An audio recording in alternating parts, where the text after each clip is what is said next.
Saudi আরবের রিয়াদে একটা কনসার্টের আয়োজন হয়েছে, গানের অনুষ্ঠান। আপনারা কি ফেসবুকে দেখেছেন? রিয়াদে, সৌদি আরবের রিয়াদে একটা কনসার্ট হয়েছে। সেই কনসার্টে মেয়েরা নাচতেছে, আরেকজন বেপরদা নারী গান গাচ্ছে।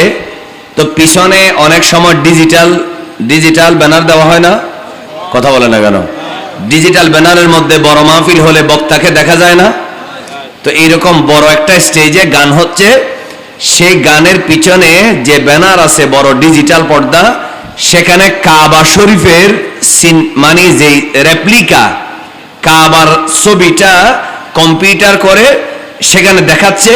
পিছনে কাবা, সামনে মেয়েরা কনসার্টের মধ্যে নাচতেছে। আপনারা চন্দনেশের আমার ভাইয়েরা একটু চিল্লায় কি নাউজুবিল্লাহ বলতে পারবেন না? বাইনাল মাই ওয়াত-তিন ওয়া আলা আলিহি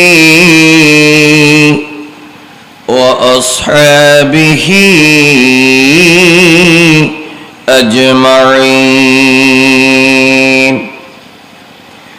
أما بعد فقد قال الله تعالى في كلامه المجيد والفرقان الحميد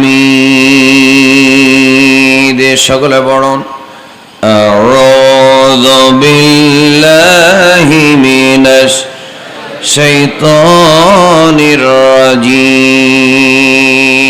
جرے بسم الله الرحمن الرحيم ذلك ومن يعظم شعائر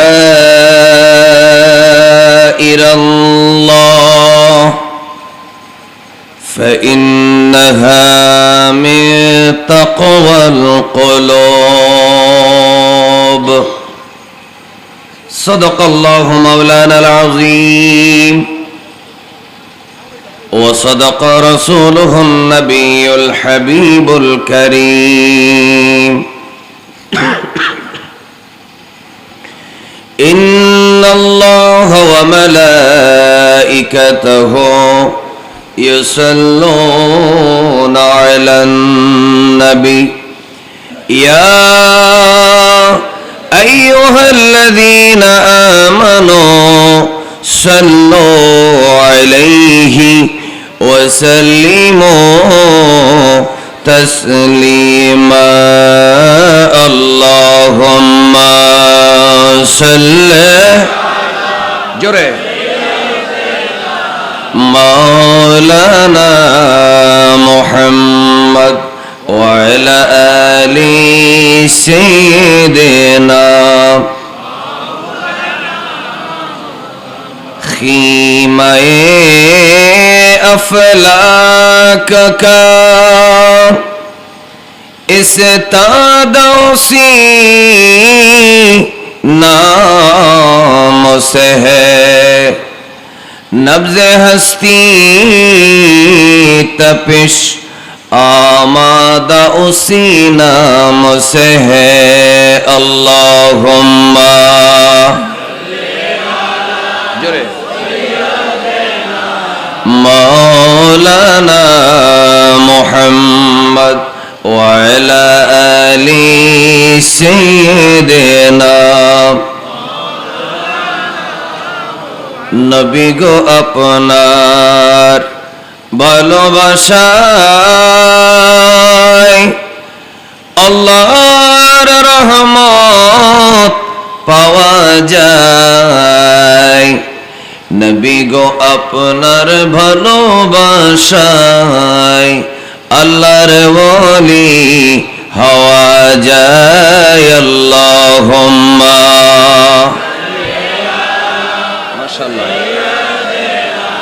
مولانا محمد وعلى آله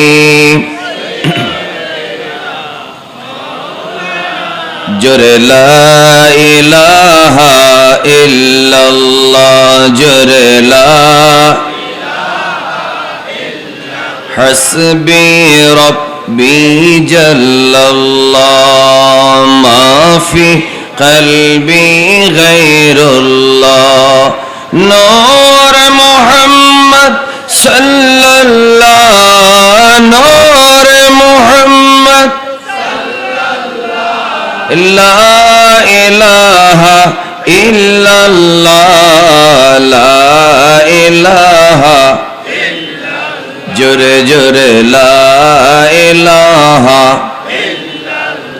শাদ্দাত জান্নাত বানাইলো মনের মতো সাজাইলো বলি শাদ্দাত জান্নাত বানাইলো মনের মতো সাজাইলো একটি কদম রাখার আগে একটি কদম আজরাইল তুমি পাঠাইলা লা ইলাহা ইল্লাল্লাহ লা ইলাহা লা ইলাহা ইল্লাল্লাহ মুহাম্মাদুর রাসূলুল্লাহ বলেন সাল্লাল্লাহু আলাইহি ওয়াসাল্লাম। চট্টগ্রাম জেলার চন্দনেশ উপজেলার অন্তর্গত ইয়া রাসূলুল্লাহ ইয়া রাসূলুল্লাহ কি অসুবিধা হয়? যুবকরা আপনারা যারা আছেন সামনে যারা আছেন গলা ছেড়ে বলেন আমার নবীকে ডাকলে কি খারাপ লাগে? বাইরে কোটা মাহফিল সফল হবে ইয়া রাসূলুল্লাহর একবার ডাক যদি মদিনার থেকে জবাব আসে মাহফিল সফল। বলেন মাহফিল কি? একটু জোরে জোরে বলি ইয়া রাসূলুল্লাহ ইয়া হাবিবাল্লাহ ইয়া রাসূলুল্লাহ ইয়া রাসূলুল্লাহ তুমি জীবন তুমি মরণ আধার ঘরে তুমি আপন তুমি জীবন তুমি মরণ আধার ঘরে তুমি আপন তুমি মোদের পারের তরি তুমি মোদের তুমি নিদানে তারানে ওয়ালা ইয়া রাসূলুল্লাহ ইয়া হাবিবাল্লাহ জোরে ইয়া রাসূলুল্লাহ ইয়া হাবিবাল্লাহ ইয়া রাসূলুল্লাহ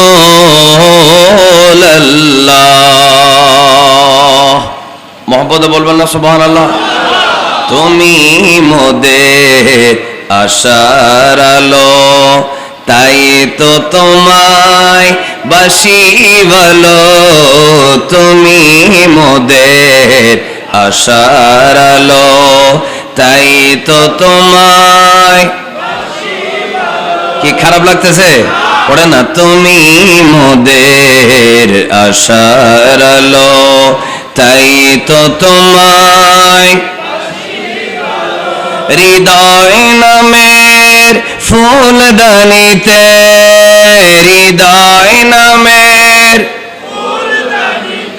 গেথে রেখেছি প্রেমের মালা ইয়া রাসূলুল্লাহ ইয়া হাবিবাল্লাহ ইয়া রাসূলুল্লাহ ইয়া রাসূলুল্লাহ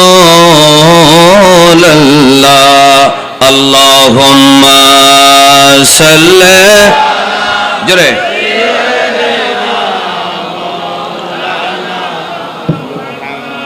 ওয়া আলা আলি সাইয়্যিদিনা গভীর মনোযোগ। আল্লাহ রাব্বুল আলামিন বলেন আমার নবীর তাজিম আগে আমার নবীর তাজিম তোমার সিনার মধ্যে যদি রাখতে না পারো ব্রেনে যদি না থাকে সারাদিন সুবহানাল্লাহ জিকির করলেও আমি তোমার জিকির নেব না। এই জন্য এই পাত্রটা পরিষ্কার করবেন আগে, চা ডালবেন পরে, জগ পরিষ্কার করবেন আগে, গ্লাস পরিষ্কার করবেন আগে, প্লেট পরিষ্কার করবেন আগে, খাবার ডালবেন তারপরে। আল্লাহ তাআলা বলে, হে আমার বান্দা, আখিরি নবীর তাজিম এবং মহব্বত দিয়া আগে কলবকে ফিল্টার করো, এরপরে সুবহানাল্লাহ জিকির করলে তুমি একবার ডাক দিবা, আমি আল্লাহ তোমার ডাকে 10 বার সাড়া দেব। বলেন আল্লাহু আকবার। একবার মহব্বতে বলেন ইয়া রাসূলুল্লাহ। এই জন্য আমার ভাইরাম, সাহাবায়ে কেরাম রাদিয়াল্লাহু তাআলা আনহুম জানের চাইতে আমার নবীকে বেশি ভালোবাসতেন, ঠিক কিনা বলেন? এজন্য আল্লাহ কোরআনে বলেন, আন-নাবিয়্যু আওলা বিল মুমিনিনা মিন আনফুসিহিম। আল্লাহ বলে, হাবিব, আমি আমার বান্দা আপনার উম্মতদেরকে জানিয়ে দিলাম, নবীকে কেন তাজিম করবে না, কেন ভালোবাসবে না? আমি আল্লাহ তাদেরকে এমন একটা নবী দিলাম যে নবী তাদের জানের চাইতে আরো কাছে। বলেন জানের চাইতে কাছে আমার নবী আছে। বলেন না জানের চাইতে কাছে। আরেকবার বলেন জানের চাইতে কাছে আমার নবী। আরেকবার আমার নবী আছে। সেই প্রিয় নবী সাল্লাল্লাহু আলাইহি ওয়াসাল্লামকে সাহাবায়ে কেরাম কত ভালোবাসতেন, আলহামদুলিল্লাহ বলেন। অনেকগুলো, আজকে আমি আলোচনাটা ধীরে ধীরে এমন একটা জায়গায় নিয়ে যাব, বর্তমান সময় যে ফিতনাগুলো চলতেছে, কারো নাম ধরার গালি ধরার দরকার নেই, আপনারা নিজেরাই বুঝে যাবেন হকের পথে কে, জাহান্নামের পথে কে। সবাই একবার বলেন, আমরা হক পথ যেটা, সেটা আমরা জানতে চাই কি চাই না? আওয়াজ করে বলেন, চাই কি চাই না? আমি একটা একটা করে, যেহেতু এগুলো রেকর্ড হয়, বর্তমান সময় আজে বাজে কথা বলার, কমেডি করার, মাহফিলের মধ্যে বিভিন্ন ধরনের ফালতু কিস্সা কাহিনী বলে মানুষকে সময় নষ্ট করার কোনো দরকার নাই। কারণ এই রেকর্ড, এটা শুধু সুন্নি শোনে না, যারা আমাদের শত্রু আছে ট্রল করার জন্য, সমালোচনা করার জন্য, অথবা সুন্নিরা কি বলে একটু জানার জন্য শোনে। আমি যদি বাজে কথা বলে সময় নষ্ট করি, তারা মনে করবে সুন্নি মাহফিলে গেলাম অথবা মোবাইলে ওয়াজ শুনলাম, কিছুই তো পাইলাম না। কিন্তু আমি যদি তাকে কিতাবের রেফারেন্স দিয়ে হাদিসটা শিখাই দিতে পারি, খোদার কসম করে বলি, সাধারণ মানুষ নয়, ওয়াহাবি মাদ্রাসা থেকে লেখাপড়া করা বড় বড় আলেমরাও যদি হাদিসের রেফারেন্সটা পেয়ে যায়, হতে পারে সে তওবা করে শেরে বাংলা যেমন সারা জীবন কওমি মাদ্রাসায় পড়ার পরেও আহলে সুন্নাতের ইমাম হয়েছেন, ঠিক তেমনি যে কোন একজন মানুষ বদ আকীদা ছেড়ে একটু জোরে বলুন সুন্নি হতে পারে কি পারে না? এজন্য সবাই বলুন হেদায়েতের মালিক কে? আওয়াজ করে বলেন হেদায়েতের মালিক কে? আমি সহিহ বুখারী শরীফের একটা হাদিস কোট করছি, 2731, একটু জোরে বলেন মারহাবা। রাসূল করিম সাল্লাল্লাহু আলাইহি ওয়াসাল্লামের একজন সাহাবী, ওনার নাম হযরত উরওয়া বিন মাসউদ রাদিয়াল্লাহু তাআলা আনহু, আর একটু মহব্বতে বলেন মারহাবা। তিনি একদিন আমার নবীর সাথে কথা বলার জন্য কাফের থাকা অবস্থায়, বলেন কি থাকা অবস্থায়? কাফের থাকা অবস্থায় আমার নবীর সাথে দেখা করার জন্য আসছে। তাকে পাঠাইছে কে? আবু জেহেল, আবু লাহাবে। একেবারে মনোযোগ, কেন পাঠাইলো? কারণ উরওয়া বিন মাসউদ একজন জ্ঞানী মানুষ, কথাবার্তা বলতে পারে সুন্দর করে। মিটিং করার মতো যোগ্যতা কি সবার আছে? নাই। কিছু মানুষের আছে, কিছু মানুষের নাই। তো কাফেররা বলল, মুহাম্মদ সাল্লাল্লাহু আলাইহি ওয়াসাল্লাম তার মানে আমাদের নবী আর কি, তারা তো আর নবী বনবে না। তিনি মদিনায় চলে গেলেন, আবার মদিনার থেকে মক্কায় আসতে চাচ্ছে। তিনি যদি মক্কায় ঢুকতে পারে তাহলে তো আমাদের আর কোনো পাত্তা থাকবে না। তাদের মনে সে ভয় আছে না নেই? এজন্য আমরা তাকে মক্কায় উমরা করতে দেব না, 6ষ্ঠ হিজরি। সুতরাং যেহেতু আমরা উমরা করতে দেব না, এই উরওয়া বিন মাসউদ তুমি যাও, গিয়ে আখিরি নবীকে বুঝাই কোন মতে মদিনায় ফাটাই দিতে পারো কিনা দেখো। তখন উরওয়া আমার নবীর সাথে দেখা করার জন্য হুদাইবিয়ার ময়দানে আসলেন। আসার পরে বিশাল ঘটনা হলো, অনেক কথা বললেন, অনেক কথা শুনলেন, অনেক কিছু দেখলেন। এটা এইভাবে বললে হবে না, একটু মহব্বতে সুবহানাল্লাহ বলেন। অনেক কথা বললেন, অনেক কথা শুনলেন, অনেক কিছু দেখলেন, একটু মহব্বতে বলেন। দেখার পরে তিনি মক্কায় গেলেন। আমার নবী মদিনার থেকে যাচ্ছে মক্কায় ওমরা করার জন্য। হুদাইবিয়ার ময়দানে রাসূলুল্লাহ সাল্লাল্লাহু আলাইহি ওয়াসাল্লামকে ব্যারিকেড দেওয়া হলো, ইনি মক্কায় যেতে পারবেন না। ওরওয়া আসলো, এসে নবীর সাথে মিটিং করলো। মিটিং করে আবু জেহেল সহ যারা যারা, তখন আবু জেহেল তো মারা গেছে আরো আগে, কাফের যারা ছিল তাদের সবাইকে গিয়ে বলল, ও মক্কার সরদাররা, কার কাছে পাঠাইছো, কার সাথে, কাকে মদিনায় পাঠানোর জন্য আমাকে পাঠাইছো? এমন কোন মানুষ তো আমি আমার জীবনে আর দেখি নাই। একটু মহব্বতে বলবেন না সুবহানাল্লাহ? বুখারী শরীফের ইবারতটা আমি আপনাদেরকে শোনাই দিই। তিনি বলতেছেন, ওয়াফাতু আলা কায়সার, উরওয়া রাদিয়াল্লাহু তাআলা বলেন, আমি রোম সম্রাট এবং পারস্য সম্রাট কায়সার এবং কিসরা, আমি তাদের দরবারে গিয়েছিলাম। আমি মনে করেছিলাম মুহাম্মদ সাল্লাল্লাহু আলাইহি ওয়াসাল্লাম তিনি একজন মদিনার বাদশা, তিনি একজন মদিনার বাদশা। আমি ওরওয়া অনেকবার আমি কায়সারের দরবারে, রোমের বাদশার দরবারে গেলাম। আমি অনেকবার ফারস্য বাদশা, আমি কিসরার দরবারে গেলাম। এ মক্কার কাফের সরদাররা শোনো, আমাকে মিটিং করানোর জন্য আমাকে মদিনার বাদশা যাকে মনে করেছিলাম, আমি তার কাছে গেলাম। যাওয়ার পরে দেখলাম, ওয়াল্লাহি লাকাদ ওয়াফাতু আলাল মুলুকি ওয়া ওয়াফাতু আলা কায়সার ওয়া কিসরা ওয়ান নাজ্জাশি, ওয়াল্লাহি ইন রাআইতু মালিকান কাত ইউআযিমুহু আসহাবুহু মা ইউআযিমু আসহাবু মুহাম্মাদিন সাল্লাল্লাহু আলাইহি ওয়াসাল্লাম মুহাম্মাদা। একটু জোরে জোরে বলি না মারহাবা। ওই ওরওয়া বললেন, আমি কিসরার দরবারে গেলাম, আমি কায়সারের দরবারে গেলাম, আমি রোম সম্রাটের দরবারে গেলাম, আমি কোন বাদশাকে দেখি নাই। তাদের দরবারে কোন একজন মন্ত্রী, কোন একজন চাকর, কোন একজন খাদেম এমন ভাবে বাদশাকে সম্মান করে আমি হুদাইবিয়ার ময়দানে দেখলাম। যাকে মদিনার বাদশা মনে করেছিলাম, আমি যখন তার কাছে গেলাম, আমি দেখলাম কিসরা কায়সারকে, রোম সম্রাট আর পারস্য সম্রাটকে তাদের লোকেরা যতটুকু ভালোবাসে, তাজিম করে, তার চেয়ে 1000 গুণ বেশি আমার নবীর সাহাবীরা তাদের নবীর প্রতি তাজিম এবং মহব্বত করে। একটু মহব্বত জোরে জোরে বলি মারহাবা, আরো জোরে বলেন। আমার নবীর সাহাবীদের তাজিমের কোনো তুলনা হতে পারে না। কি বলছে একটা একটা করে শোনেন। তিনি বলেন, প্রথমে আমি দেখলাম, এক নম্বরে ইতানাখামা নখামাতান, একেবারে খেয়াল, আমি দেখলাম তিনি, আমি বড়, কারণ কিসরার কায়সারের কথা বলার কারণ হচ্ছে ওই সময় বর্তমান পৃথিবীতে দুইটা বড় পরাশক্তি, একটা হচ্ছে চায়না আর একটা হচ্ছে আমেরিকা, ঠিক কিনা বলে না? একটা হচ্ছে চায়না আর একটা কি রাশিয়াও পরাশক্তি আছে, আছে না নাই? ভারত বলতেছে আমিও উঠতেছি, কিন্তু এখনো পরাশক্তি হইতে পারে না, এখনো সে এদের উপরে মোটামুটি কিছুটা নির্ভরশীল। ঠিক তেমনি তখনকার পৃথিবীতে সুপার পাওয়ার ছিল দুইটা, একটা হচ্ছে কিসরা, একটা কায়সার, একটা রোম সম্রাট। কামা নখামাতান, তিনি যখন হঠাৎ করে মুখের মধ্যে তুতু আসে, তিনি যখন তুতু মুবারক ফেলে, ওয়াকাত ইল্লা ওয়াকাত ফি কাফি রাজুলিন মিনহুম, তাদের সাহাবায়ে কেরামদেরকে দেখলাম এই মানুষগুলা আমার নবী তুতু ফেলবে, ঠোঁট মোবারক ইশারা করা মাত্রই হাজার হাজার সাহাবী লাইন লাগিয়ে দিত, ইয়া রাসূলুল্লাহ তুতু মোবারক আমার হাতে ফেলেন। একটু জোরে বলেন না সুবহানাল্লাহ।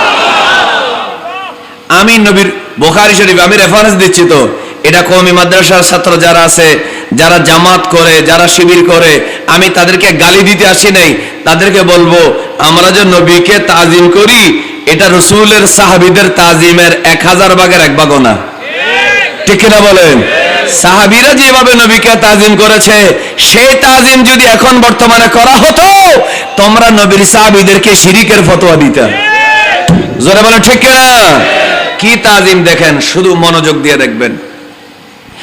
হযরত ওরওয়া বলেন, আমি আশ্চর্য হয়ে গেলাম, একবারও আমি দেখলাম না যখনই আমার নবীজির নূরানি, তখনও কিন্তু ওরওয়া মুসলমান হয়নি, মুসলমান হবে এই ঘটনা দেখার পরে। তিনি বলেন, আমি আশ্চর্য হয়ে গেলাম, যতবার থুতু মোবারক ফেলে কোন না কোন ব্যক্তি এসে বলে ইয়া রাসূলুল্লাহ আমার হাতের মধ্যে ফেলেন। হাতের মধ্যে ফেলার পরে ফাদালাকা বিহা ওয়াজহাহু ওয়া জিলদাহু, এরপরে ওই তত মোবারক নূর নিজের সাহাবায়ে কেরাম নিজের চোখের মধ্যে, নিজের মুখের মধ্যে এবং নিজের সিনার মধ্যে বরকত লাভের আশায় মালিশ করতেছে। একটু মহব্বতে বলেন মারহাবা। আচ্ছা, এক। দ্বিতীয় নম্বর দেখলাম ওয়াইদা আমারহুম ইবতাদারু আমরাহু, আমি দেখলাম অন্যান্য রাজা বাদশারা তাদের দরবারের কেউ যদি দাঁড়ায়, লাইন ধরে দাঁড়ায়, তাদেরকে কোনো কিছু নির্দেশ দিলে একজন আরেকজনকে ঠেলে দেয়, তুই যা। বলে না, কি বলে? তুই যা। কোনো মতে এখানে বিভিন্ন চাকরির মধ্যে, অফিসের মধ্যে বস আছে না নেই? কথা বলতে হবে, আছে না নেই? বস আছে। বসে যদি 4 জন পিয়ন থাকে, আমাদের মাদ্রাসায় 3-4 জন দপ্তরি আছে, এরকম প্রায় কলেজে, মাদ্রাসায়, বড় মাদ্রাসায় 3 জন 4 জন 5 জন দপ্তরি থাকে, অফিস সহকারী থাকে। একটু জোরে বলেন, থাকে কি থাকে না? মন্ত্রী এমপিদের সাথে বিভিন্ন মানুষ থাকে। যখন অফিসের মধ্যে বসে বসে যখন কোন একটা কাজ করতে বলে, শুনেও না, শোনার বান করে, বলে তুই যা, তুই যা। কিন্তু আমি দ্বিতীয় নম্বরে বড় আশ্চর্য ঘটনা দেখলাম, ইদা আমারহুম ইবতাদারু আমরাহু, সাহাবায়ে কেরাম কোন একটা নির্দেশ নবীর জবান থেকে বের হবে কিনা এরা তাকিয়ে থাকে, এরা প্রতিযোগিতা করে, ইয়া রাসূলুল্লাহ একে কেন বললেন, আমাকে কেন বললেন না? আমি আপনার সেই নির্দেশটা বাস্তবায়ন করে দেব। বলেন, এটার কোনো তুলনা আছে? একটু মহব্বতের আওয়াজে বলবেন না ইয়া রাসূলুল্লাহ? এই আওয়াজ হবে না, একটু জোরে বলেন ইয়া রাসূলুল্লাহ। বলেন, আমার নবীর কোনো তুলনা, সাহাবীরও কোনো তুলনা।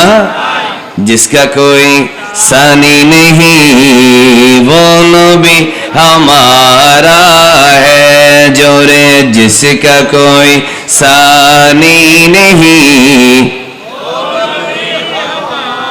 जिसका कोई सानी नहीं, जिसका कोई सानी नहीं वो नबी हमारा है, जिसका कोई सानी नहीं वो नबी हमारा है, मुस्तफा की अजमत का हद है न किनारा है। আওয়াজে মানে না, একটু জোরে বলেন সুবহানাল্লাহ। বলেন, নবীর সাহাবীদের ভালোবাসার কোনো তুলনা আছে? সব নেতা, সব কর্মী চায় আগে কাজটা তুমি করো, খাবারটা আগে আমি খাই।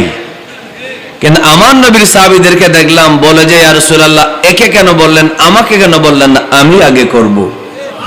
আচ্ছা, 2 নম্বরে। 3 নম্বরে দেখলাম ইদা তাওয়াদ্দা কাদু ইয়াকাতাতিলুনা আলা ওযুইহি, আল্লাহ রাসূল যখন ওযু করতেন, ওযুর পানি যেগুলা বাঁচত, সেই পানিগুলা নেওয়ার জন্য তারা রীতিমতো যুদ্ধ করত। আরো জোরে বলেন সুবহানাল্লাহ। ওযুর পানিগুলা নেওয়ার জন্য কি করত? যুদ্ধ করত। শুধু তা না, ওয়া ইদা তাকাল্লামা, আমার নবী যখন কথা বলতো, খাফাদু, তারা আসওয়াতাহুম, আওয়াজটা ছোট রাখতো। রাসূল কথা বলতেন, তারা কোনো কথা বলতো না। একটু জোরে বলেন মারহাবা। আমাদের অনেক নেতা আছে কথা বলে, স্টেজের মধ্যে কর্মীদের কারণে নেতা বক্তৃতা দিতে পারে না, 3 বার 4 বার 6 বার দমক দিতে হয়, ঠিক না বলেন? অনেক নেতা কর্মীদের ভারে স্টেজ পর্যন্ত ভাঙ্গি মাটিতে পড়ে যায়, ঠিক কিনা বলেন? কিন্তু ভাইরা আমার, আমি কাউকে কটাক্ষ করছি না, আমার নবী নেতা নয়, এজন্য আমরা আমার নবীকে নেতা বলি না। আমার নবীকে আমরা মালিক বলি, আমার নবীকে আমরা বাদশাহ বলি, আমার নবীকে মাওলা বলি, আমার নবীকে অভিভাবক বলি, আমার নবীকে দু জাহানের সরদার বলি। কারণ রাজা বাদশাদের ক্ষমতার উত্থান হয়, পতন হয়, পতন হলে এমন ভাবে পতন হয়, অসম্মানিত হয়। 1500 বছর হয়ে গেল, এখনো আমার নবীর উম্মত রাসূলের জন্য জান দিতে প্রস্তুত। একটু জোরে বলে সুবহানাল্লাহ। তাকবীর দিতে চাই একজনে। নারায়ে তাকবীর, নারায়ে রিসালাত, নারায়ে গাউসিয়া, পবিত্র ঈদে মিলাদুন নবী, জিন্দাবাদ। বলেন আমার নবীর সাহাবীদের কোনো তুলনা আছে? আমি তাড়াতাড়ি বলে কয়েকটা বলবো। আমাদের দেশে কি বড় বড় দাজ্জালের চাইতে আরো বড় ফেতনা, সমস্যা নেই, ফাঁক করে বসুক, আবার বেশি ঘন হয়ে বসলে গরম লাগবে। যখন পিছনে জায়গা থাকবে না তখন আপনাদেরকে আমি সামনে নিয়ে আসবো, অসুবিধা আছে? কয়েকবার জিকির করেন জোরে, আল্লাহ আল্লাহ আল্লাহ লা ইলাহা,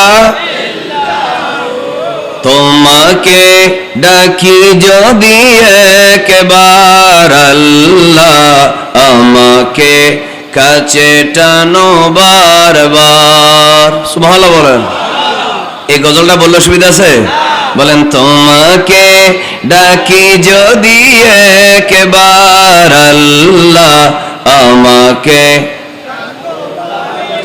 কাছে টানো বারবার, তোমাকে ডাকি যদি একবার আল্লাহ, আমাকে কাছে টানো।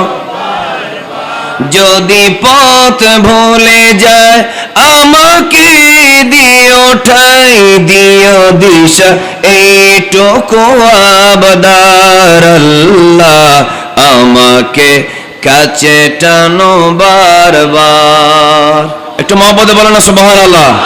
আসেন তো, হযরত উরওয়া বিন মাসউদ রাদিয়াল্লাহু তাআলা বলেন, পৃথিবীর কোন নেতা দেখি নেই, কোন রাজা দেখি নেই, বাদশা দেখি নেই ওযু করার পরে পানি নিয়ে যুদ্ধ করে, কিন্তু আখিরি নবীর উম্মতরা সাহাবীরা পানি নিয়ে যুদ্ধ করতেছে, কে আগে রাসূলের পানি নিবে? সুবহানাল্লাহ বলবেন না? এরপরে হযরত উরওয়া বলেন, শুধু তা না, আরো একটা বিষয় দেখলাম, ওমা ইউহিদ্দুনা ইলাইহিন নাজার, এরা কখনোই এভাবে আল্লাহ রাসূলের দিকে দেখতো না। দেখ, আল্লাহ রাসূলের চেহারার দিকে দেখলেও আমি দেখেছি তারা একটু দেখে আবার চোখটা নামিয়ে ফেলে, আবার দেখে চোখটা নামিয়ে ফেলে, এভাবে তাকিয়ে থাকে না, বেয়াদবি হবে এই ভয়ে। একটু মহব্বতে বলেন না মারহাবা। এটা হচ্ছে বুখারী শরীফ, রেফারেন্স গুলা দিচ্ছি, এটা হচ্ছে বুখারী 2731 নম্বর হাদিস। আপনারা বলুন, বাংলাদেশে কোন আলেম, কোন মুফতি, কোন মুহাদ্দিস, কোন মুতামিম, কোন জামাত বলেন, কওমি বলেন, হেফাজত বলেন, আমিরে যদি ছেপ ফেলায় সেই ছেপ খাবে? বলে না খাবে? তাহলে বোঝা গেল নবীর সাথে কারো তুলনা হতে পারে না। ক্লিয়ার? বুঝতে পারছেন? এরপরে আবার দ্বিতীয় নম্বর আরেকটা হাদিস দেখেন, রাসূল করিম সাল্লাল্লাহু আলাইহি ওয়াসাল্লাম তাজিম কিভাবে শিক্ষা দিলেন। যারা, মনে রাখবেন, যারা নবীকে তাজিম করে না তারা আল্লাহকেও সম্মান করে না। এই বিশ্বাস আপনাদের আছে? আমি কিন্তু হক হালালের কথা বলবো ইনশাআল্লাহ। মহব্বতে বলেন ইনশাআল্লাহ। হক হালালের কথা বলবো, কারণ ওয়াজ করে চলে যাব, কালকে সকালে যেন না বলে সুন্নি আলেমে ওয়াহাবিদেরকে গালি দিয়ে চলে গেছে, নামাজ রোজা হক হালালের কথা বলে না, এটা যেন বলতে না পারে। কারণ আমি কাউকে শোনানোর জন্য বলবো না, এটা আমার দায়িত্ব। ঠিক কিনা বলেন? এটা আমার কি দায়িত্ব। আপনারা কি অসুবিধা হচ্ছে? মনোযোগ। দ্বিতীয় নম্বর হাদিস, এটা হচ্ছে আবু দাউদ শরীফ 481। বলেন 481 কোন শরীফ? আবু দাউদ শরীফ। বলেন আবু দাউদ শরীফ। তাজিম কাকে বলে? কালকে বা পরশু কয়েকদিন থেকে একটা ভিডিও দেখতেছি, যারা কাবার ছবি পিছনে লাগিয়ে সামনে মেয়েদেরকে স্টেজে নাচাইতে পারে, এগুলা কি ইমানদার নাকি ইহুদি দালাল? এগুলা কোনোদিন মুসলমান হতে পারে না। আমার সাফ কথা, সৌদি আরবের মানুষ সবগুলার ব্যাপারে না, সৌদি আরবের অধিকাংশ মানুষ যেহেতু নবীর দেশ, আল্লাহর নবীর সাহাবীদের দেশ, সাধারণ মানুষদের ব্যাপারে আমি সন্দেহ করব না। কিন্তু আমার 100% বিশ্বাস হলো, যারা সৌদি আরবে ক্ষমতা আছে এরা অবশ্যই ইহুদিদের কথাই উঠে বসে বলে। এরা ফিলিস্তিনের পক্ষে কথা বলে না, এরা ইসরায়েলের বিরুদ্ধে কথা বলে না। আজকে প্রমাণ হলো, কাবা শরীফের ভিডিও পিছনে দিয়ে সামনে নর্তকী উলঙ্গ নারীদেরকে ড্যান্স করিয়ে, কনসার্ট করিয়ে আরো একবার প্রমাণ করলো এরা মিলাদুন নবী করে না, এরা জুলুস করে না। 1500 বছর